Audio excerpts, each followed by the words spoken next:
এই সিনেমা বা বিভিন্ন সিরিয়াল এবং ইউটিউব ফেসবুক এগুলোকে বন্ধ করতে হবে। আপনাকে একটা কথা বলি, এই যে আমরা মোবাইলে ফেসবুক ইউটিউব চালাচ্ছি, এটা জানেন আগামী 20 বছরের মধ্যে আমাদের কি ধরনের ক্ষতি করবে।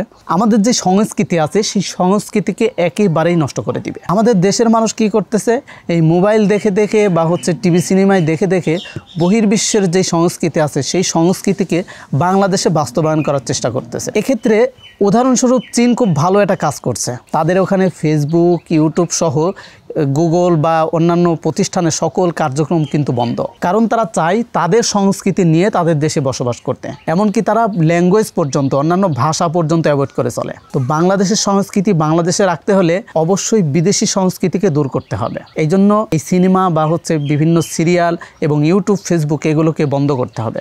বিকল্প কি, বাংলাদেশ সরকারের খুবই গুরুত্ব সহকারে চীনের মতো একটা সফটওয়্যার তৈরি করতে হবে, যাতে বাংলাদেশের উদ্যোক্তা বাংলাদেশে কাজ করতে পারে এবং প্রত্যেকটা সেক্টরে যেন ডিজিটালাইজ হতে পারে। সরকারের ব্যাপক ভূমিকা পালন করতে হবে।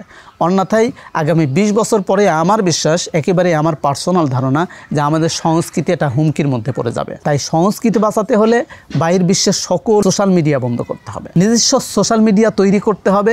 বাংলাদেশের সংস্কৃতি নিয়ে সবাই গবেষণা করবে, সবাই কাজ করবে। এখানে আর্থিক বিষয়কে প্রাধান্য দিতে হবে। ডিজিটালাইজ করতে হলে অবশ্যই সংস্কৃতি ঠিক রেখে ডিজিটালাইজ করতে হবে।